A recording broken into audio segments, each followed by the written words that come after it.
Vandaag zien jullie deel 2 van mijn gesprek met David Icke en we gaan heel erg de diepte in. Ik moet jullie waarschuwen, het gaat ver. We gaan heel diep zien wat David ziet. En dat is soms voor mensen beangstigend en ook bijna niet te geloven. Maar hij vertelt het heel duidelijk en hij heeft er heel veel onderzoek naar gedaan. Dus bereid je voor. En nogmaals, dank voor jullie financiële support. Zoals ik gisteren al zei, we zijn zwaar over budget gegaan bij het maken van deze serie. En we willen graag door met de Jensen Show. Jaar 6 gaan we in vanaf volgende maand. En we doen al 5 jaar onafhankelijk zonder steun van de overheid. Zonder steun van mediabedrijven. Zonder steun van Coca-Cola, Albert Heijn, Unilever. We hebben tot op heden niet nodig gehad. En we willen doorgaan tot het bittere eind. In deze moeilijke strijd waar we met z'n allen in zitten. Dus jullie financiële support is zo hard nodig. Maar het wordt ook zo gewaardeerd. Weet dat. Vanuit mij, vanuit mijn team en vanuit zoveel mensen die niet kunnen steunen. Omdat het lastige tijden zijn. De mensen die steunen zo dankbaar dat ze dit toch mee kunnen krijgen allemaal. En de juiste informatie krijgen. En meegaan op onze zoektocht naar hoe de wereld echt werkt en de waarheid. Dus dank voor jullie financiële support. Het is hard nodig. Ik ben heel erg blij met jullie waardering. Hier is deel 2 van mijn gesprek met David Icke. Ga naar jensen.nl en steun het echte geluid.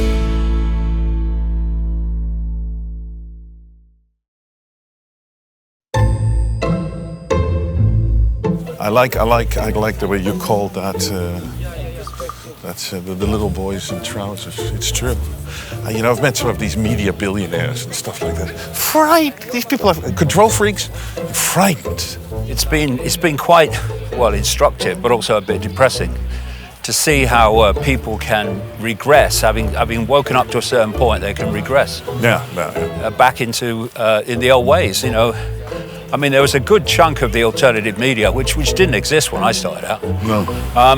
That could see that it doesn't matter who you vote for, the government still gets in. No.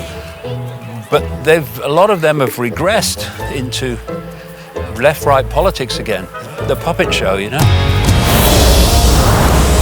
Welkom, strijders voor onze vrijheid en onze rechten. Dit is de Jensen Roadshow 2024.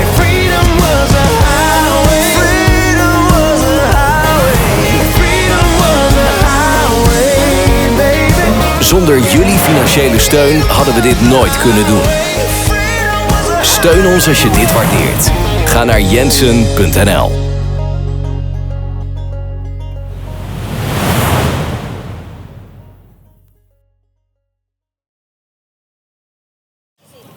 So David, I want to say something to you. Two things. But I'll start with this.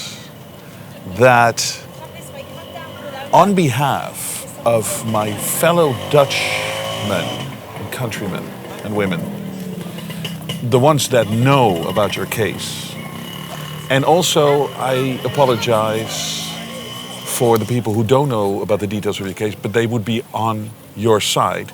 I have to apologize for how my government, the Dutch government, has treated you in this ridiculous case where you are now banned from all Schengen countries, so the whole of EU. Yeah, it's about 30 countries. 30 countries. Australia, you can get in. No, I can't get into Australia. But that was before. But now you're banned from the EU, and it's childish, it is nasty, it is criminal how they have treated you. And I want to apologize on behalf of my countrymen for that. And I've tried to lay out the case as best as possible, as many times as possible for you. But for you to come over to Holland for 30 minutes for a speech. Yeah. And because at a peace rally. At a peace rally. And then for you to be banned.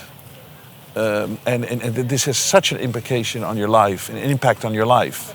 Yeah. But what does we're sorry. Well, that's very kind. But what did that come from, given what we've been talking about? It comes from fear. I'm one bloke living on the Isle of Wight, and I'm banned from all these countries. I'm banned from Australia. I'm probably banned from a lot of other countries if I try to get in. Why? But it's because of what I'm saying. Because if you are having to control the perception of the population, to control them, the last thing you want is people circulating information that will in any way wake them up to other possibilities. You don't want that. And so they're frightened, not so much frightened of me, they're frightened of the information.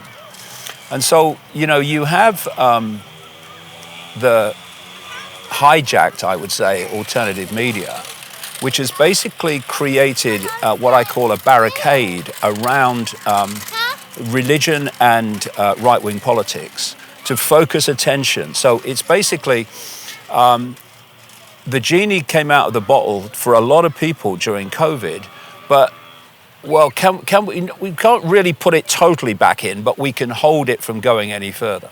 And that's what they're doing. And so it's all about, is it Trump or Harris or whatever? When actually I hate to interrupt you, but I want to get back to your case, because they accuse you of things that are just so totally not true. There's no evidence. They accuse you of being able to opruien, like that you would start a riot if you were to speak there. And there's no evidence that there has ever been in history, after one of your speeches, that there's been any problem. You've never been arrested before. They throw the anti-Semitism thing at you, which is easy to do, but to try and prove it. And we've looked into it. Many people have looked into it. There is no anti-Semitism in whatever you say. You could be critical of Israel, or you could be critical of a person who might be Jewish, but that is not anti-Semitism. So that's not true. It's all a lie. So I've been thinking, sorry that I do a little bit of the talking here, but I've been thinking, what is it? What is it that they don't want you to say? Because, and I don't say to brag about myself, but if it was the information about COVID that you were going to, it's only 30 minutes you had there. Yeah. Let's be honest, that information in Holland was out there through people like me. And of course, worldwide, you're very well known. But at the time in Holland, you were not as well known as I am, or as some politicians who have been arguing against COVID in Parliament. So that information was out there. And obviously now you're more famous in Holland because of this. So this is a good thing. Yeah. So what was it? I've been thinking about it for so long. What was it that they don't want you to spread? And what are they so afraid of? And I've come to a conclusion or a thought, and I want to share that with you, and then we'll probably go into deeper issues. But I think, so it cannot be the COVID thing because that information was out there. It cannot be because of you, because to be honest, you're no threat and everybody can see. But so it has to be something about you that they don't want you to tell people about, and they don't want to make you become bigger so that your audience becomes bigger, even though this did. I think it has to be your belief and your insights into that really all the horrible things in the world are created by some non-human force. You can explain that much better than I can. But I think that's it. Because it cannot be the other things. It cannot be the other things. They want you silenced because maybe that is the biggest secret out there. What do you think of that take? Yeah, or I think there's certainly a very good chance of that. And that whole squeezing and barricade around the alternative media myopia shuts all that out as well. So, yeah, I mean, there's a very good chance of that. But the other thing is, what I'm talking about is that you may be left, you may be right, you may be for climate change, you may not, or whatever. But in the end, the same force is manipulating everybody. So instead of fighting each other, why don't we just put down the fault lines of disunity and see that actually we're all facing the same foe, which is designed to control all of us. Because it might be certain groups now, but when they're subjugated, they'll come for the rest. That's another part of it. They don't want unity. So if I'm on Twitter, for instance, if you take a side, like you're pro this or pro this group or that group, then the algorithms are supporting you. You know, you look at the the big numbers. They're people who've got a side. When you do things like I do, which is say actually that both sides are controlled by the same force, and it's just divide and rule. I'm shadow banned like crazy because the problem with that Musk has is that he's put himself forward as this massive supporter of free speech, right? So he can't really ban me because that would be too obvious and would actually expose the nonsense. So he does it through what his World Economic Forum connected CEO, Linda Yaccarino, calls speech but not reach. And in other words, you can say it, but we'll make sure that virtually no one sees it. And if something is awful but lawful, these are her words again, then it will basically be hidden and no one can see it. Now, what that is actually a very skillful way of shutting out information, because if you ban someone, then there's an acknowledgement that you don't want them to say what they're saying. But if you just make sure that they can say it, but no one will ever hear it, or very few people will, then you don't have that ban resistance, but people don't hear what you're saying either. So that's how they're doing it. And people that I respect on Twitter X are invariably people who are shadow banned, who are seeing beyond the left-right puppet show. And if you notice with Musk, after the how can I put it, the Trump shooting incident, he became overnight ultra political. He's gone from saying a few things here and there to being ultra political in his support of right-wing politics and his condemnation of and dismissal of left-wing politics. And I don't think that's an accident either, because then you've got the governments that say they're pushing back on Musk, and again you've got this big political divide between governments and Musk and the right-wing politics of the alternative media. If you do the research, this is how it's operating. The illusion of free speech on Twitter. He will pick a fight with a particular country. Maybe it will be Brazil, although he's just submitted to them now. Venezuela. Yeah, he'll pick a fight with Australia, who say you've got to take this down, and he'll fire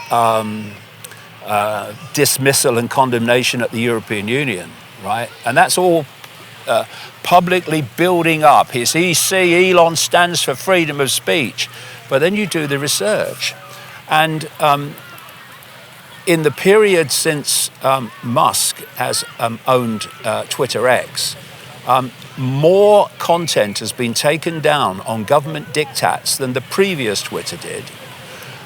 In the period up to March of 2024, tens of thousands of pieces of information, content were taken down off Twitter X at the behest of the European Union.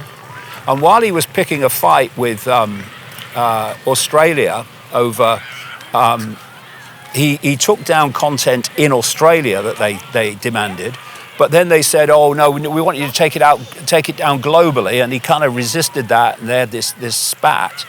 Well, it was pointed out that he's taken down globally information demanded by the Australian government many times before.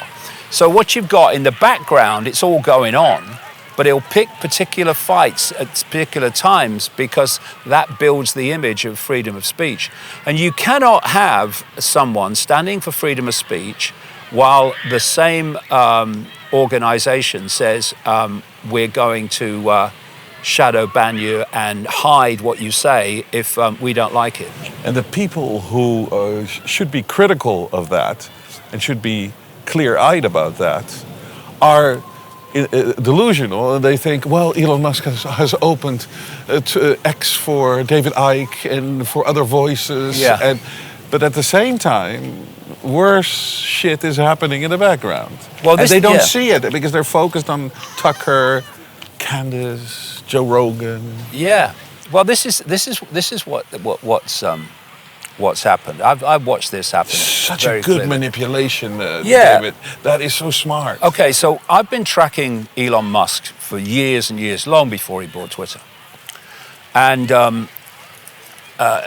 tracking his companies and what his companies were doing: SpaceX, Neuralink, Tesla, all of them, and those companies are advancing this World Economic Forum global cult agenda. I mean, for instance, when I talk about the connection of the human brain and the human body to artificial intelligence, the conduit is an electromagnetic, technologically generated electromagnetic field known as the cloud. Now, of course, all around you're seeing these 5G masts go up and 6G's in the pipeline, 7G after that. And you can fire that stuff in urban areas and what have you, but you can't cover the planet with it, which is what they want. To do that, you need low orbit satellites. And the leader in putting the low orbit satellites up through something they call Starlink is Elon Musk and SpaceX. And SpaceX is a NASA operation. It exists because of NASA funding.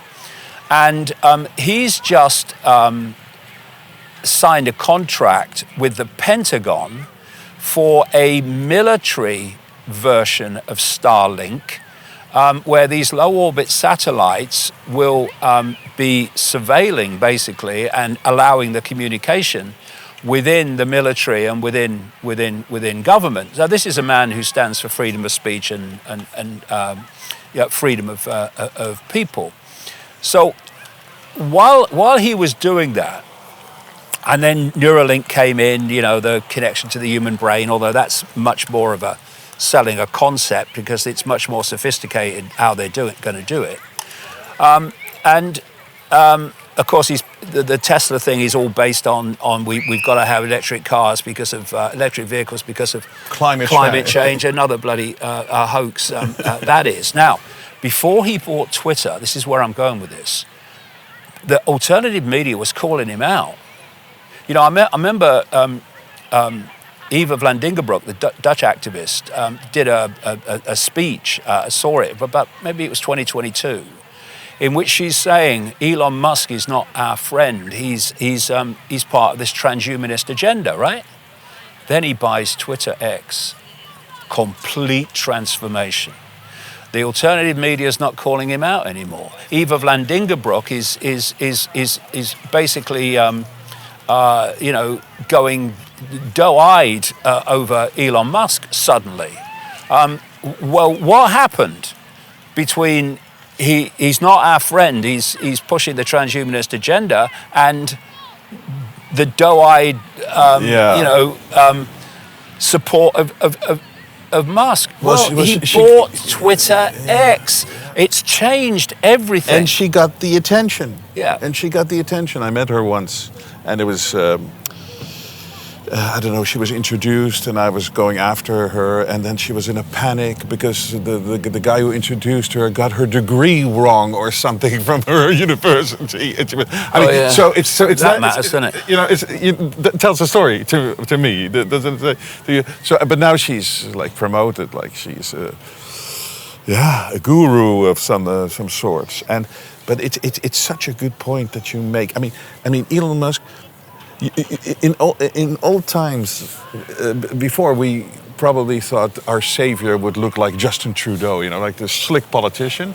But of course, it's much smarter to create a nerd who is also, at that time, he was the richest person on earth, and he's going to save us. Well, You look at government subsidies for SpaceX, you look at subsidies for Neuralink and these other companies. If they wanted to bring Musk down, it would happen overnight. Yes. Right? And isn't it amazing whenever he goes around the world, this man who's a threat to the system, he's kind of fawned over by country leaders and prime ministers and presidents, you know. Yeah. It's a joke, really. It's a massive psyop. Yeah, you called it from the beginning again. You called it. You said something is not right about this. It feels it will reveal itself. It has been revealed. I mean, it's such a joke. How can you run 5 companies like that? Have time to Twitter all day, meet world leaders, and telling people you spent 80% engineering. I mean, come on, it's a joke. He spends 80% of his time engineering and designing. And he could do nothing without the government assistance. No, and 80% of his time is spent on frickin' Twitter, right? But this is the other thing here, is okay. He brought out these Twitter files, which he says shows that that Twitter before he bought it was controlled, and everything that was posted or not posted was dictated by the deep state. Okay, so okay, let's have a look at that then. So the deep state controlled Twitter and what was seen on it. Yeah, absolutely. Okay, so. But that's what the deep state wanted, right? Well, yeah. So why did they sell it to you? Right? Common sense. Why did they sell it to you? Yeah. When the people, the shareholders had to agree, and they involved all these major companies that are co-owned. Why did they let you buy it when you were proclaiming to be a free speech absolutist? This is what he's doing. Is Pied Pipering people to the edge of the cliff. And what I've said in my new book, The Reveal, is he's got a getaway car while still maintaining his I stand for freedom of speech, and that is government regulation, where they say, no, you must do this, you must do that, or else. And he says, look, it's terrible, I don't want to do this, but I got no choice. I tried my best. Now, look at my tweets. Last night, he posted on Twitter, X, I'm shutting down the X operation in Brazil. I don't want to. I think it's outrageous what the government is doing, but I've got no choice. He's shutting it down? Yeah, that's what he said. Yeah. Exactly how you predicted it. Yeah. And this, you've seen nothing yet with the EU. No, the EU now, Thierry Breton. Yeah. He'll come after a lot. Yeah. And still people... he maintains his, I don't want to do this, I'm with you. Yeah. But it still happens. And this is the other thing, you know, which is important about Musk.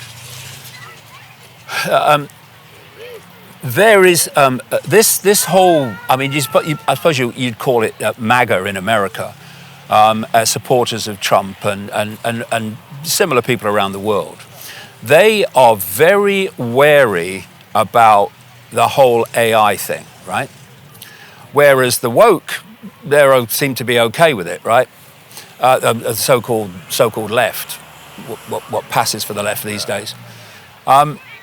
So somehow they have to get the skeptics on board with the AI agenda. So first of all, Musk says AI could be the end of humanity. We've got to be very careful with it. While at the same time, he's turning out more and more and more AI and started another company called XAI and all the rest of it. It would be X, wouldn't it? So what is happening is this. You've got the AI connection to humans hard sell. This must happen. This is good for humanity and we'll be superhuman if we do it. That's coming from your Schwabs and your Gateses and your Ray Kurzweil's, the Google executive, who's this big pusher of this AI hive mind agenda. And they're the hard sell. And the skeptics ain't going to buy that. They're immediately resistant. So you give them the soft sell. Oh, Elon's on our side. He knows it's dangerous, so we can trust him. Now, here's the point. Whether it's the hard sell or whether it's the soft sell, what's the outcome? The outcome is AI is connected to the human brain. Because on what Musk is saying, and I'm staggered that people have bought this, but so many have, he's saying, look, AI is going to become so much more intelligent than humans that if we don't have a connection to AI, then humans will die out. So what you're saying, Elon, is the human brain must be connected to AI. Oh yeah, I'm saying that. It will save humanity. What are you saying, Mr. Schwab and Mr. Kurzweil, Mr. Gates? We're saying that AI should be connected to the human brain. So it's two routes to get support from two very different groups.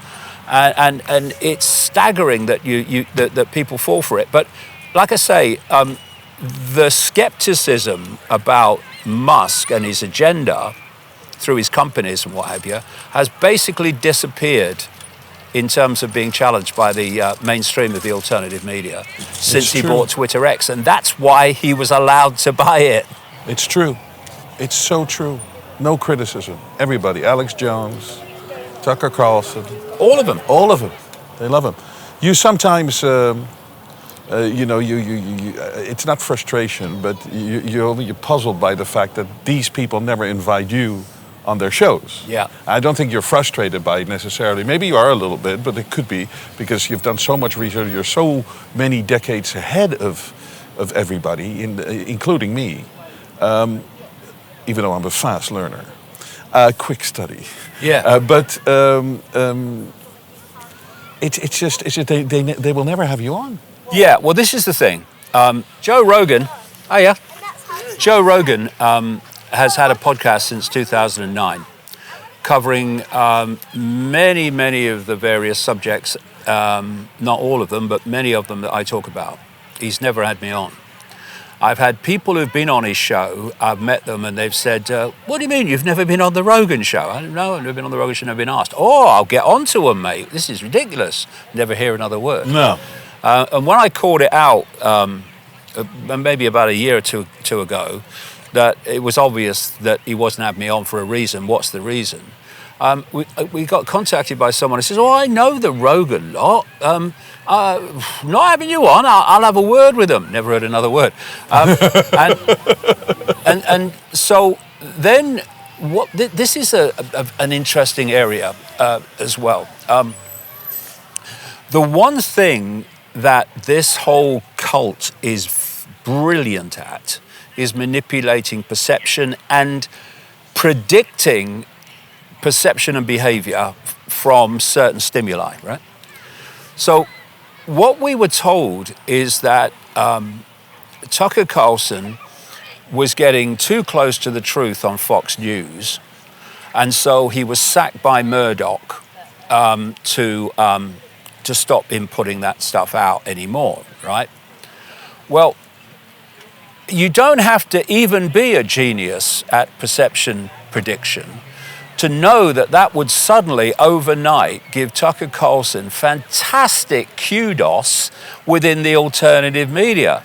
So he moves from Fox onto X and his own platform, and he gets phenomenal numbers compared with what he was getting at Fox. Yeah. If you wanted to stop someone going too far, keep him on Fox. He had the biggest cable news audience, yes, but it was nothing compared with what it is now, and they would have known that was going to be the case. So he comes in, and he's what I call a here and no further guy. He's very much political based and religious and all the rest of it. And then you've got others in the alternative media who are of the same mindset. It's all right-wing politics and religion, and you've created this barricade. So what happened? It wasn't a frustration. I guess it was a little bit, but what I was doing was pointing out the obvious, as I still try to do. Look, if you've been researching this for 35 years. And you called all this stuff decades ago, the alternative media big names who've become so since COVID must surely want you on their show to say, how did you know this? Where's your supporting evidence? And what's happening next? That's what you would do. It's obvious. Yeah. But they never have. And what I've pointed out is they're not having me on for a reason. What is the reason? And then people say, "Oh, you just want attention and all this stuff." Nothing to do with that. Why aren't these people having me on even once? Have you reached a conclusion why they don't have you on? I have an idea.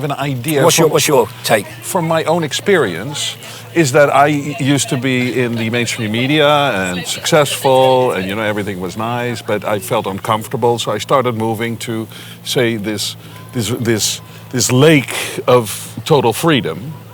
But to actually jump in the water of total freedom, there's still things that keep you there on land in safety, and at some point you have to make the jump, and then you, of course, naturally swim in fresh, clear water. But that last jump, you need to do, because there's also no way back. Yeah, and I think these people are always, whether they have some other, they always keep one foot. I do think that there is a connection between being banned from 30 countries in Australia and being shut out by the central core of the alternative media. I do think there's a connection there, and it's to do with what I'm saying, and the fact that I go into realms of this and expanded realms of what this conspiracy really is, rather than right-wing politics and religion, there's obviously a reason for it. And I'll tell you one thing that really struck me, which is what Tucker Carlson said. He was doing an interview a few months ago now, and he said that he felt that there were entities in other dimensions that were somehow behind this, right? He said he was told by very high officials that he trusted that was the case. Yeah. He was told that. He was told that. And of course, that would fit into his Christian belief system with the demons and all the rest of it. And so he mentioned that. Okay, now, as I said at the time, if you've been told that and you think it's credible, then what about the guy who's been ridiculed since the 1990s for saying that?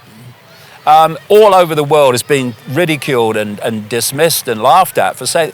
Surely you want him on your show to say, what do you think's going on with these non-human entities? But this is where I'm leading with this. A little while later, he does another interview, and he says, I think I've got an idea what's going on. He said, I don't need to know anymore. Yeah. I don't need to know anymore, because you're a journalist. You want to know as much as there is to know. So again, it was almost like, I've been up to the edge, up and then back. Yeah, and I go beyond the edge. So yes. So that's a reason they don't want me on. And he actually said, Tucker said, I don't even tell my wife this. It's so scary. Yeah. Well, why didn't he talk to me about 35 years of research into all this stuff? Because there's a reason. Yeah. And that reason has got to have something to do. I think some of them, at least some of them, have a word in their ear. Yeah. Don't go there. Yeah. No, but it's people around you, and it's still safe. It's still safe on the land. But I wanna go to the other side, to the deep stuff, to the real stuff, to the next level, which I think they are also afraid of that you're going to talk about. They'd rather talk to David Icke in 1998 than 2024, because you're so far ahead of things. But I want to say that I want to thank you for being there during that COVID period. I called it out from day one. I saw immediately this is the flu with redefined, and it was obvious to see because there was nothing. There was nothing going on. It was obvious. The facts stated that, and but I felt very alone for a moment. Not lonely, but very alone because nobody was saying anything. Nobody was doing anything, and I was screaming and broadcasting my heart out. Trying to prove it, but then you came with something even better. You came out, you said, there is no virus. And that's, of course, the case. There was no virus. But I wanted to say in person, thank you for being there. And of course, for many other people. But that was such a strong moment. After that, you got banned everywhere, of course. Yeah. That was the start of everything. Yeah, and it's interesting, isn't it, that having reached that point, that those people that came in after that, who bought the COVID hoax, yes, won't talk to you. They won't talk to you. That's ridiculous. Yeah. There's got to be a reason. Yeah. Well, I came to talk to you. Yeah, you did. What a journey, all the way to the Isle of Wight. Yeah, but you're awake, mate. That's the difference. That could be. So you've got a new book coming out. This sounds like an introduction to a boring interview. You've got a new book coming out. Tell me about it. What's in it? No, but you go deeper than ever before. And I think what I'm interested in is this. I've always thought, the best way I could describe it is that there is this energy. There's a high energy, but there's also a very deep, dark, depressive, destructive energy in the world. And I always that's the way I could explain to myself that's those keep speaking the truth, he said. Yeah. Good. That these people, if you can call them people, live on that energy, and they create all the troubles in the world, all the destruction, all the murders, all the deaths, all the manipulation with money. And those people live there, and some people can latch onto that energy just to do the job for them, and they start to feel comfortable, or can be manipulated into it, or bribed into it, or I saw it as an energy, but you see it, visualize it in another way. Yeah, but it's the principle is the same. I came to the conclusion just after the turn of the millennium that this is a simulation. This is a digital simulation. It's an energetic information field which we're interacting with. And one of the great things that's happening now is that, I feel so sorry for the shamans and people like that of the past who had to use analogies from their culture and time to try to explain this. Whereas we've got basically a mirror image of what I'm talking about, which is the technological explosion that's going on.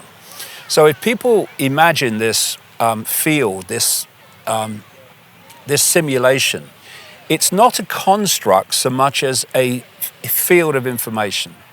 And we've got the perfect analogy for it, Wi-Fi. So Wi-Fi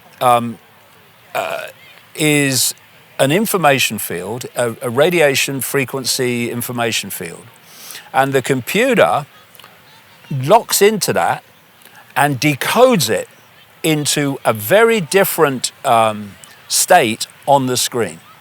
So you say to people, tell me about the internet. They say, well, it's graphics and videos and words on the screen. Yes, it is, but only on the screen. That is the only place the internet exists in that form. Everywhere else is Wi-Fi fields of information and electronic circuits and so on. Now, what I realized, because I've been calling the body a biological computer since the 1990s, and that's what it is. And another thing is, we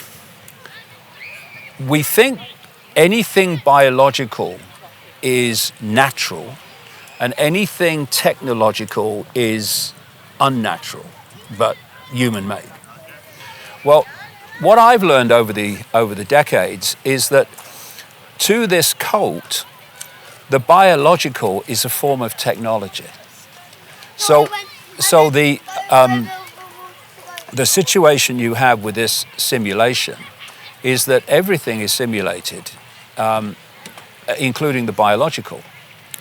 It's a copy. It's a copy of prime reality, which is this is a very poor copy of it, and that we're in. So what we call the natural world is a copy of the prime Earth natural world, which is very, very, very different and far more evolved than this one.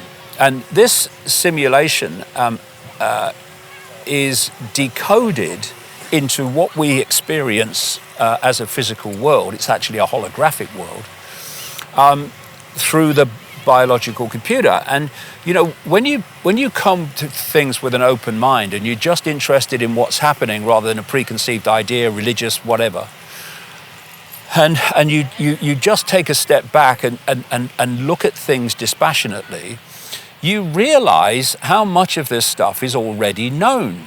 If you said to a scientist, how do we construct reality, they'd tell you, well, the five senses, whether it's the hearing senses, sight senses, whatever, they take frequency information, that's the Wi-Fi field, that's the simulation field, and they turn it into electrical information. Same information, different form. And from that, it's communicated to the brain, and the brain then decodes that electrical information into digital holographic information, which appears to be external to us, like this world does as we sit here, but is actually all going on in here. Where is the internet going on with Wi-Fi and a computer? It's going on inside the computer. We're just observing the screen. It's all happening inside the computer. It's all happening inside of us. And then you realize that the sight senses, that is all that we can see and we call the world, is a tiny band of frequency that's so tiny it's hysterical, really. It's laughable. According to mainstream science, the electromagnetic spectrum, which is basically this reality, is 0.005% of what exists in the universe in energy in all its forms. And visible light, which is the only band of frequency we can see, is a fraction of the 0.005%. So when people say, well, you say there's these entities in the hidden, why can't we see them then? Well, mate, you can hardly see anything. That's why, you know, if you're watching TV channel A, you can't see TV channel B because they're on different wavelengths. So this body locks us in to this specific tiny band of wavelengths that we perceive as the world, and we decode it as the world. So when people say, I saw this UFO and it just came out of nowhere, or this entity appeared on the end of the bed and it just out of nowhere and then disappeared into nowhere, right? And of course the five sense normal mind says, that's ridiculous, mate, that's not impossible. No, it's not. All that's happening is something's entered visible light. To you, it's appeared out of nowhere. And then it's left visible light, and to you, it's disappeared into nowhere. It's just left the frequency band that you can decode into the sense of sight. And therefore, the vastness of infinity exists in the same space that we're sitting in now, but we're only picking up a tiny band of frequency within that infinity, which we call the human world. So you start then to realize that these entities that you talk about operate just outside of the human sight senses in a dimension that, you know, in esoteric circles is called the astral dimension. And they are manipulating our reality from this hidden dimension. Hidden to us, that is, not hidden in general. And this global cult is operating within the human frequency band, but it's being directed from this non-human force outside of the human world. And so I started to realize that a long time ago that these rich and famous cultists, shall we say, were doing rituals and sacrificial rituals to their gods. Okay, right. Why? Right? Yeah. And then you start to look into history, and you see all these different cultures around the world that were doing sacrificial rituals to their gods. And you see all these pantheons of gods all over the bloody world. And then you think, they were doing sacrificial rituals to the gods that these people today are doing the sacrificial rituals to. They're the same gods. They're different cultures give them different names. And then you ask the question, okay, so they're making sacrifices to the gods. What do the gods get out of it then, right? And then the pennies start to drop, and it links into something you've mentioned. Every time we think and feel emotion, we are generating a frequency.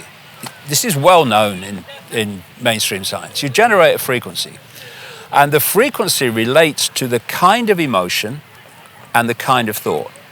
So hatred and depression and resentment and fear, the big one, they are expressed as a frequency. Right? And you feel that. You feel Everybody that. would You feel feel that. it. You Everybody feel that. feels that. It's like an energy, but you could also call it a frequency. Yeah, it's a frequency. It's an energy frequency. And you know when you go into a real old building, like a real old mansion or something, where there's been a lot of potential for real strange and bad happenings, murders or whatever, you can walk in and you go, I don't like it in here. Yeah. That's the frequency of what's gone on there, still resonating in that place, right? Now you can change it, but if you don't, then it still resonates in that place. So what they've done, in the simplest of terms, is they've created this fake reality, which we take to be real, and they use it to manipulate endless situations, globally and individually, that generate low vibrational emotional and mental energy. Like a war is a banquet, right, to them. And they are feeding off this energy. They're absorbing it. It's their sustenance. And one of the reasons they're terrified of people awakening is that if they awaken beyond this low vibrational state, and see how it's all being manipulated so that they will generate that energy, that Lucia, some people call it, for these entities, then the game's up for them. So then we go back to what is the human sacrifice giving to these gods? Yes. Well, it's a concentrated version of what I've just described. What they do, and the reason they're doing Babylonian type rituals today, these rich and famous people you see, is because of a particular effect it has in terms of the chanting and the frequency that they create. And they build up the terror of the sacrifice, often kids, by the way, and what happens is when the terror reaches a certain point just before the sacrifice, an adrenaline enters the blood as a result. Some people call this adrenochrome, and the Satanists who are conducting the ritual within this human world, if you like, they drink the blood and they get a high. It's like a drug to them, this adrenaline-infused blood that they drink. But on another level of frequency, these gods, in other words, these entities in the hidden, that's what they are feeding off the terror of the victim. That's the sacrifice. That's the gift that the gods are getting, and have been since ancient times. And so this is why they do it. And I've talked to Satanists, former Satanists all over the world, who've told me about this and how it works. And the rituals. How the rituals work. But that's important to point out. I mean, this is not something that you feel or that you... I always pointed it out about you. You've researched this. You've spoken to these people. Yeah, and of course, again, we come back to a theme. What they're doing is so almost incomprehensible to the population who don't do it, that it's immediately dismissed. Because the population lives on a much higher frequency. It lives in a dream world. In a dream See, world. This reality is an induced dream. No. You know, when years ago, when I was a journalist, a kind of mainstream journalist, a long time ago now, there was a period where I would wake up in the morning and I'd put the radio on to hear the latest news, and then often I'd just slip back into sleep for a while. It wasn't very long. But it seemed a long time, but it wasn't very long. And I'd have really lucid dreams, day after day after day. And when I woke up, I realized the dream I was having related to the story that was being played on the radio. It was an induced dream. And that's what this is. It's an induced dream. We're decoding this dream. And it's an interactive dream. So it's overwhelmingly impacting on our sense of reality, but we can change it as well by our sense of reality. What people would obviously want some, what is it? They want to know, what is that entity? And what does it look like? And is it a person on a throne? Is it or is it? Are we thinking about energy sphere? Yeah. Well, you know, the amazing thing is it's on public display. What I do is when I'm researching. I see the differences between things, yes, but what I'm really looking for are the areas of agreement, universal agreement between different belief systems that appear to be different. So what you find is, like, you take Christianity, it talks about a negative force manipulating human society called the devil or Satan, right? And it has an army of demons, right? And then you look at Islam, and Islam talks about Shaitan and Iblis as their negative force, manipulating from the hidden. And its army is called the jinn, from which we get genie. Then you look at the Gnostic belief system, and they talk about the negative force being Yaldabaoth, or sometimes the demiurge, and the archons are the army in this case. And archons means in Greek rulers. And then, you know, I've talked to people like Credo Mutwa, the great Zulu shaman, and other people around the world in native cultures, and they have similar beliefs. So what we're looking at in the end is a state of inverted, I'll come back to that in a second, inverted schismatic consciousness. So if you take balance to be the norm, it's incredible imbalance. And if you look at the world and people's lives, that basically what's running through world events and people's lives is a schismatic imbalance. That's what war is, it's an imbalance. It's what hunger is in a world of plenty, it's an imbalance. And of course, the more imbalances you have, the lower the frequencies that are being generated, which actually is the whole idea of the simulation. So, and you create confusion among people because they don't get it anymore. Today it's too cold because the climate is getting warmer. Yeah. Stoltenberg said, we can only have peace if we produce more weapons. Yeah. It's that kind of... What you're describing is something I just mentioned, inversion. Yeah, inversion. If you take the world, it's basically an inversion. And it's no accident that the satanic symbols are inverted symbols. So the classic symbol of Satanism is the inverted pentagram.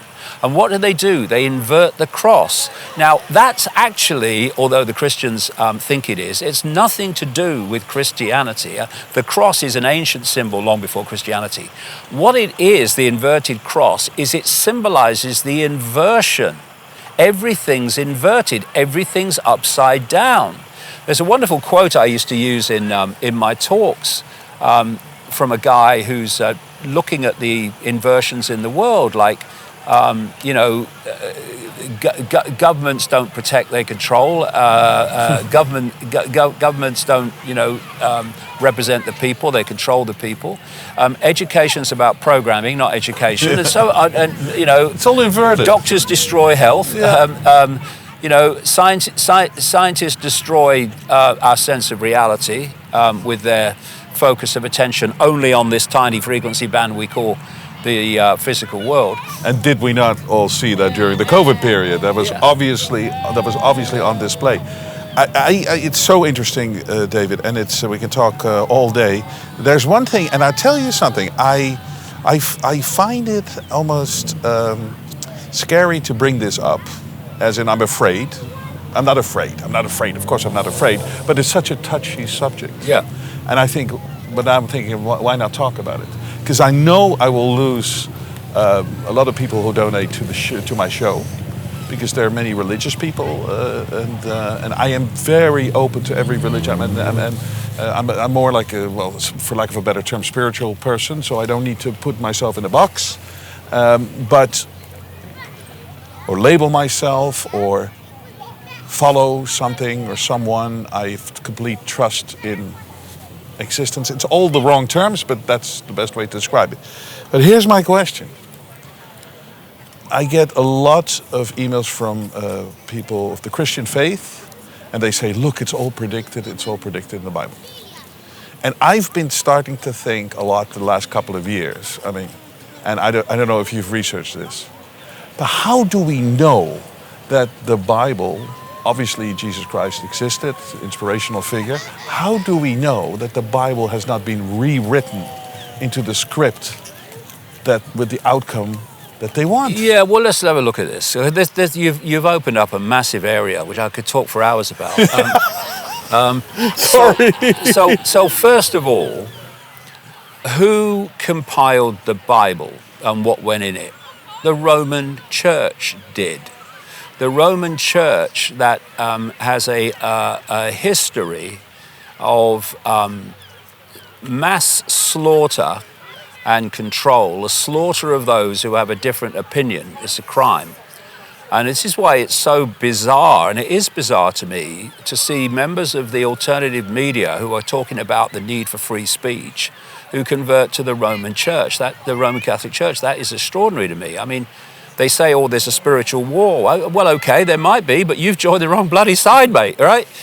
Anyway, so let's look at this whole thing.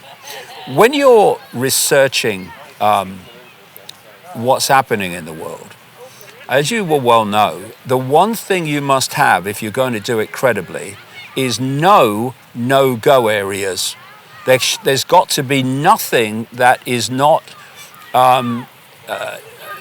something that you can reassess in the light of information. And if therefore you have a religious belief system, I don't care if it's Christian or Islamic or Hindu or whatever, or you have a political belief system, there are no-go areas in terms of religion, massive ones, where you will not go, because if you do, your belief system could come under threat from the information. So you're simply not going to go there. So already you've self-censored yourself. You're only going to look at this information which will confirm your belief system. And if you want to this is. Let me put it this way. We're sitting here, and if people could visualize a freeway, a motorway going up from us, like a big Superhighway. energy, super highway of energy, up to that outside of the simulation, locking into this infinity of knowledge, understanding, inspiration, love, all of it. So the worst nightmare of this cult and these entities is that is put in place. So as you awaken to more and more of this, they want cul-de-sacs. They want areas of like slip roads off the highway, and put you in a cul-de-sac. And some of down here it's like right-wing politics, left-wing politics, right? And then here it's religion, and they don't care what religious belief you have. They don't really care what rigid, unquestioning belief you have, so long as you have one. And so you've got the Christian belief system, which dominates the alternative media. And that's, once you've got these different belief systems, you then have the fault lines for divide and rule, which is another essential to your game, you divide and rule. Because instead of people just opening their minds to the true magnificence and infinity that we are, they're here fighting each other. I've got the best religion, my prison cell's better than yours, right? Okay, so you have now Christians and Muslims fighting. You have Hindus with their particular belief system. And this is one of the things I came across in the book, the new book, The Reveal. There's supposed to be 8 billion people on the planet. 5.4 billion of them are listed as following Christianity, Islam, or Hinduism. 5.4 billion of the 8 billion have a religious belief system. And that's without all the sub-belief systems of religions that go off from that, those 3 major ones. One of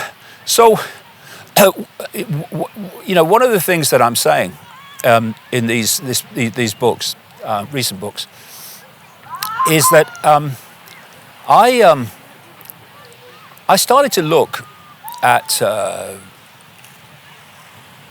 the afterlife. And I've read, and this is over years and years and years, I read endless accounts and watched endless accounts of what they call near-death experiences, where their body dies briefly and they experience a different reality. First of all, why do they experience a different reality? Because what we are is consciousness. The body is the vehicle for consciousness to experience this reality. So when we're in the body, biological computer, is decoding this level of the simulation. So our 5 senses are giving us this world. That's what we seem to be experiencing. What we call death is not death of consciousness, it's death of the body, it's death of the vehicle, it's death of the biological computer, and it stops decoding this reality. And when it stops decoding this reality, we immediately have our attention transferred from the body computer decoding world into another level of ourselves, which is experiencing a completely different reality.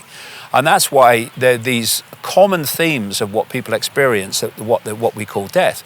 Death is merely a transfer of attention. That's all it is. But then I thought,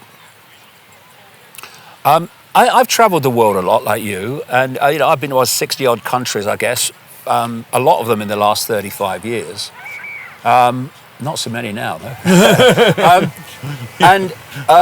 How's your frequent flyer mileage? Not very good, no. Like zilch. And vast numbers of people are not having a good time. That, if you look around Asia and South America and Africa and Central America and et cetera, they're trying to survive another day, most of them. So I thought, I can see why consciousness could be enticed into this simulation, somehow tricked into it. Once. But when you leave this reality at what we call bodily death, why the bloody hell would you come back, right? And why would you? It's a shithole for most people. So, but by this time, and there's enormous evidence I put in the books to support the fact that reincarnation does actually exist. It's a recycling of consciousness into this human world and out into what they call the spirit world, in other words, this astral dimension, and then back in. And then I thought, well, I mean, in the Buddhists, for instance, call it the wheel of samsara. And I thought, why the bloody hell would you come back? And this has been a big area of my research in recent years, and I put it together in the reveal. It's obviously that this simulation has other levels, and it has other levels that we call the spirit world. And, you know, we're kidded into believing outside of the body that we need to keep coming back into the human world to learn lessons, to evolve. And it's another lie, and it's another trap. What I've observed in my research is how much the so-called spirit world is a mirror. It's on a different frequency and it takes a different form, but it's a mirror of the human world. It's like a different version of the same thing. So when people are in the human world, basically what they're doing is they're looking to authority to tell them what to think. They're looking to experts and people who know better than they do, because I'm not very bright, people think. I'm just little me. And then when you read and watch these accounts of near-death experiences, when they enter what we call the spirit world, the afterlife realm, in other words, just another frequency, the same thing happens, because suddenly authority figures appear and start telling you what you should do, and oh, you've got to do this, you've got to learn lessons. Honestly, when you see it put together in the books, it's an extraordinary thing. And so when you're trying to get this across, with an enormous background evidence, I mean, you know, people would be surprised how much evidence there is, and evidence for reincarnation is fantastic. I mean, there was a guy called Stevenson who spent much of his life interviewing young children in different parts of the world who had memories of previous lives. And these were little kids that had no way of knowing anything. They were just saying what they knew, what they remembered. And what he would then do would go and check them out in detail, what they said. He would check out names, he would check out places, he would check out descriptions, all of it. And again, he found that these kids, sometimes in other countries, sometimes in a different part of the same country, what they were saying was provable. It was tangibly provable that what they were saying was true, when they had no way of knowing any of these things. It's before they were brainwashed into the system. Yeah, because basically it seems to be that by the time you get to the age of 7, there are exceptions, but mostly by the time you get to the age of 7, it just fades. You know, because this world starts to come in on you. So when you're trying to talk about this, we come back to the 5.4 billion. Christianity doesn't believe in reincarnation, so they're lost. They will not go there because it doesn't mention it in the Bible. You mean the Roman Catholic Church didn't mention it? No. That control system, yeah, that slaughtered people who had a different opinion. That one, yeah, gotcha, yeah. And then, you know, Islam doesn't believe in reincarnation. Well, you know, of course, Christianity does believe in reincarnation because it says Jesus is coming back. And then you have the Hindu beliefs and the Eastern beliefs that do believe in reincarnation, but it's learning lessons to evolve, you see. So you have to keep coming back to learn lessons. It's your karma. So you've got 5.4 billion that are basically like that immediately when you're trying to get this stuff across. But, all you can do is put it out there, let people see the evidence and the supporting evidence in the books and stuff, and then they'll have to make their own minds up. But, what I'm saying is, while you have these rigid belief systems that immediately go like that, no, can't be. It's like I say to people, are you really telling me the Old Testament tyrant God is supposed to be the same God as the New Testament God? I mean, but that doesn't make sense to It me. makes no sense whatsoever. And you've got this Old Testament tyrant, bloodthirsty God. I am the only God. I'm a jealous God. Oh, he's a loving God, really. What's going on? But you see, once you, and this is the same with Islam and these other holy books. Do you agree with me that this is like a no-go area? Just to question who wrote what, when, has it been altered, has it been changed? No. Why? Because they say it's the Word of God. These holy books are the Word of God. Now, what that means is that God can't be wrong. So, even though the books are full of contradictions, you have to go into cognitive dissonance to ignore the contradictions, because God can't be wrong. And I tell you what I do when I'm researching. I don't take a side. I have my own opinions about things, but I don't take a side and say all bad, all my side, all good. What I say is, I'm going to take every statement and every thought and every opinion in and of itself. So you will say something and I'll say, no, I don't agree with that. No, I don't agree with that. And then I'll say, actually, you got a valid point there. I think that's right. So you're taking every statement. What religions do, you have to take the lot. You have to take the lot, or you're a bloody blasphemer, or you're not a true Christian or a true Muslim or whatever. Instead of saying, well, I mean, there's parts of the Bible that are kind of undeniable. Do unto others as you would have them do unto you. Beautiful. All beautiful. And there's lots of beautiful things. The thing is, you have to take the bloody package. You have to take the lot. But let's be honest, people don't do that, because there's a lot of nastiness in there that people couldn't live by. So you do pick and choose. But have you ever come across the anti-haters? We're against hate.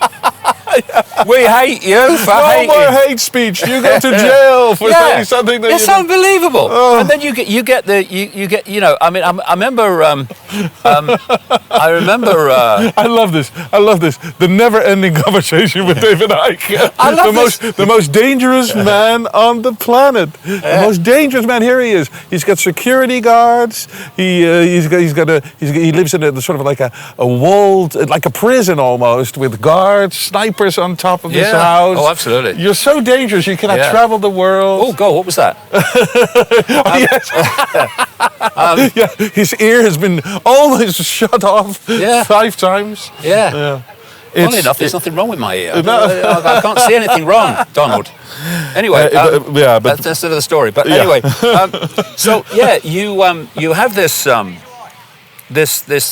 You've got to take it all, and that means you're taking the crap with the good stuff, and somehow you've got to explain the contradictions. And the great one is, well, God doesn't want us to know. Why doesn't he want us to know? I want to know. So you're dealing with this belief system. So touchy, and I hate resistance. And in a way, to again going beyond your myopia into the greater possibility. Because this is what I would say to people, and this is a philosophy that I've worked with all along. In ancient Greece, a philosopher, Socrates, was supposed to have said, he's quoted as saying, to know is to know you know nothing. That is the meaning of true knowledge. So, and science. Yeah, well, that's another religion. That's another religion. Science is another religion. Its holy books are scientific orthodoxy. That's all it is. Yeah. And if you step outside of scientific orthodoxy, because the evidence takes you there, then instead of being a blasphemer, you are a pseudoscientist. It's pseudoscience. Have you studied that? Yeah, it's unbelievable. Anyway, so you have this situation where this resistance to the expansion of possibility is the prison cell that most people live in. And there's another prison cell called the fear of what other people think. And because most people are living their lives from a perception of the imposed perceived normal, if you stand outside of the normal because you want to know what's going on, then you are going to be laughed at, dismissed or whatever by the perceived normal, which is most people. And because people have a fear of what other people think, they therefore conform to the normal so that people will think they're okay. I mean, we saw this during COVID, and when you had, I mean, you would have heard this as well, and I've heard it loads of times in the COVID period, where people who refused to have the jab were ostracized by their own families. Yes. Because the normal was you do what the doctors say, you do what the scientists say. That's the normal. So you step out of the normal and you're ostracized because you don't want to be infused with something that's either going to kill you or transform you into some kind of synthetic entity. Yeah. David, we could talk for hours and hours and hours. Because everything we talk about leads to something else, leads to a bigger thought. It's incredible. I was always going to say something again. The only thing that frightened me about the COVID period, that really frightened me, was to see how people started policing each other. Yeah. I mean, come on, that is the most horrendous thing. And we have... look at the Stasi secret police in East Germany. Look at what happened in the Nazi period in Germany. People policed each other on behalf of the state, the authority. And you see how easy it was to create? Easy. And you know, people say, oh, we learned from that. Well, yeah, some people may have done. But if they play the same card again, great majority of people are going to react in the same way. It really is like everybody thought they would be freedom fighters against the Nazis in the Second World War. But now you could probably see 80% of the people would go, Anne Frank, she's behind the closet. She's behind the... That was scary. But I mean... Let's end on a high note. Yeah, from an individual point of view.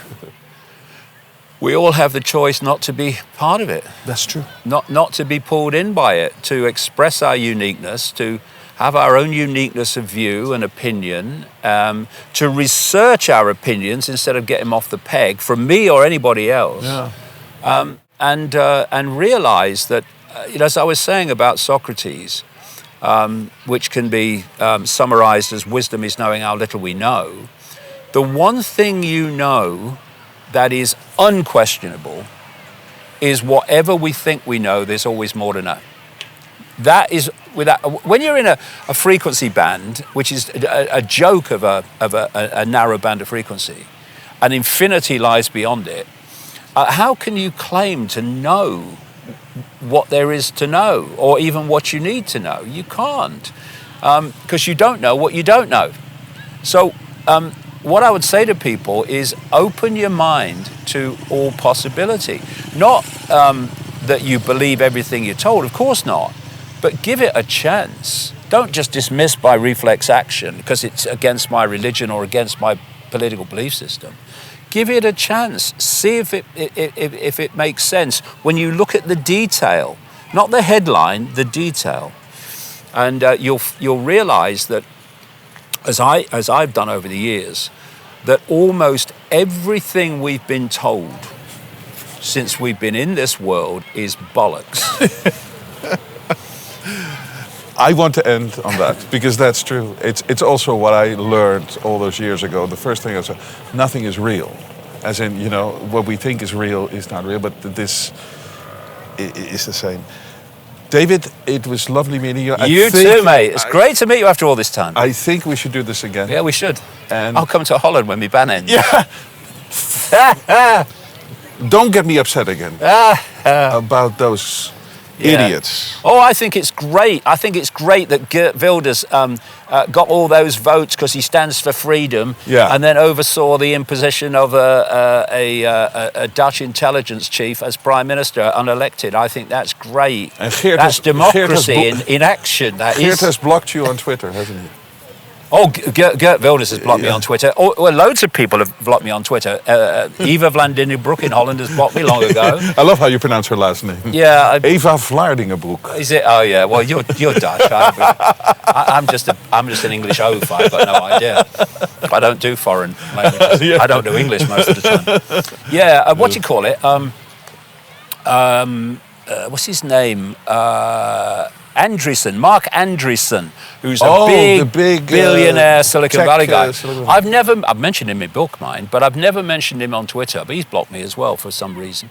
I'm blocked by loads and loads of people. Andrew Tate's blocked me. Andrew Tate's blocked you? You know, a funny last story. People will love this. Yeah, go on then. Okay. So, a lot of people, when I went on this road trip, said, oh, you should go to Bulgaria and interview Andrew Tate. Now, my gut feeling says, I don't want to speak to that guy, because I think he's a fake. 100%. It's a fraud, it's machismo. But on the road, when I started, and I love talking to young people, a lot of them said, oh, you need to speak to Andrew Tate.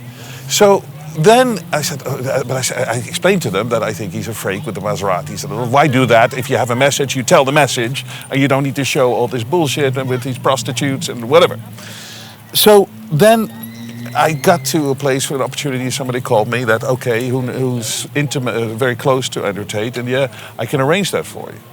So I said, okay, give him my highlight reel of some of the things I did in the past. I thought I'd show him showbiz stuff, because I was actually persuaded by people to say, all right, but expose him then. But I don't expose anybody. I just listen to what people are saying, and something natural happens. Yeah. This is I don't expose. I don't go in. It's not a hatchet job, but I knew that was going to happen, and I didn't need it for this road trip. So okay, yeah, Andrew will do it. Yeah, I know. So the guy, good friends with Andrew Tate, puts it out, and it's basically a no-brainer for somebody to do a show like this.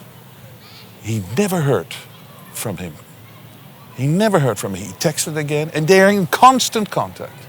So he smelled a rat. Yeah. Because I would have been the rat, because I wouldn't have to do anything to expose how fake that is and how vacuous. And yeah, the sad thing about we're talking again. the sad thing about the Tate phenomenon is what he's done is taken something that's valid, which is the suppression of men, the suppression through what they call toxic masculinity and all that stuff, and instead of taking it to a point of balance, he's taken it over here. Yeah. All right. So you've got two polarities. Division, and so. Instead of being like turned into like an effeminate man, if you like, and suppressed and all the rest of it, you need a Bugatti. Yeah. This is my Bugatti. I'm rich. I exploit people, basically. That's what he's saying. Yeah. And that's not the only option to the suppression of men. You know. What is a man? What is a man? Oh, he's a man. He's got to be a man. There's a man who talks like this. There's a man who talks like this, with this voice, with the Maserati, with the thing, with the bitches on the phone. A man is someone with a backbone that won't bend when it comes to doing what you believe to be right.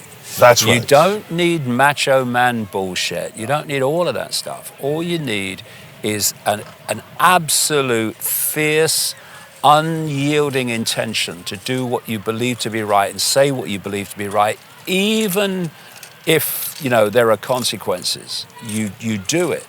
And you don't need all the macho bullshit. You really don't. I actually think that the Maserati thing and the bullshit is kind of effeminate. It's like buying a Louis Vuitton handbag and showing it off. Yeah, it's another form of buying. Andrew Tate's always talking about it's the Matrix. He doesn't know what the Matrix is, but actually what he's doing is buying the Matrix, because he's buying the materialism which pulls you into the matrix. It's all right, having material things while you observe that it's all a dream, and that it's none of it's real. But I like those things. That's fair enough. But you're not in the world and of it. You can see it for what it is. But when you're in the Andrew Tate mode of possessions and things, you absolutely are attached to the matrix, and it's running you. And it's and he's hijacked a valid point. It's a very valid point. You don't need to be Andrew Tate to rebel against you don't need the to show, suppression of men. Yeah, you don't need to show a Maserati if you have a message. No. So I'm glad that Andrew Tate didn't go through, but the lovely Mr. Icke, David Icke, what a good conversation. Cheers, mate. Cheers, mate. All the best.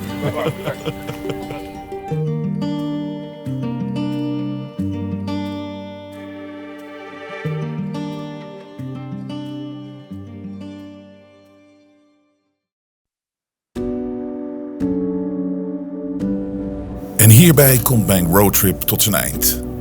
Wat een trip. Wat heb ik veel geleerd. Wat heb ik veel inspiratie opgedaan. Het is exact wat ik nodig had.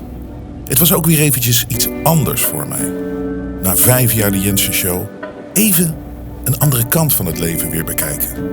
En het heeft me veel gegeven en ik ben super dankbaar. Ik ben dankbaar dat ik dit door jullie heb kunnen doen. Dankbaar. En dat is wat ik gewoon ben. Dankbaar. Dankbaar op dit moment.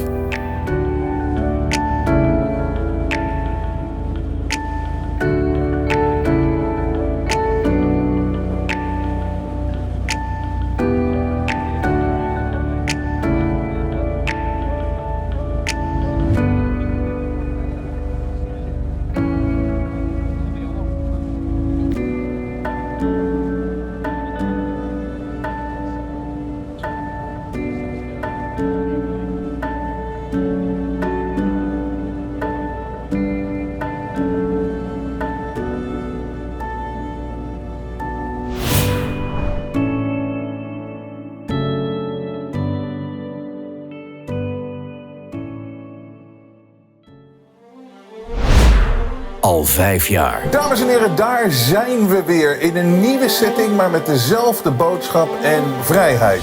Compleet onafhankelijk. Dit is de enige plek waar je de echte vrijheid en waar uiteindelijk het echte nieuws te vinden is. Al 5 jaar op zoek naar de waarheid. Nooit als er zoiets groots gebeurt, als je voelt dat er iets groots op je afkomt, niet dat eerste narratief. Ja, dat zeg je heel vaak. Ik zeg dat niet dat eerste narratief. Wacht even af en probeer in het nu te blijven leven en probeer daar te blijven staan. Al 5 jaar op het scherpst van de snede. Your children, folks, if you've let them, have been injected with a molecule, and I've got worse with it, for which they had so little safety data, you would probably not allow a pet of yours to be injected. Al 5 jaar verzet tegen het kwaad. Ze hebben dezelfde vijand en ze spelen ons tegen elkaar uit. Als mensen dat gaan zien, het is game over voor die gasten. Al 5 jaar met de rug kaarsrecht. Ik geloof nog steeds dat onze beste tijden nog voor ons liggen. Al 5 jaar met een lach. Ik stop even mijn speech terug in mijn Ik haat Klaus Schwab tasje. En al 5 jaar strijdend voor onze vrijheid en onze rechten. We hebben financiële support nodig om onafhankelijk door te gaan. Steun ons voor de vrijheid van het vrije woord. Ga naar jensen.nl.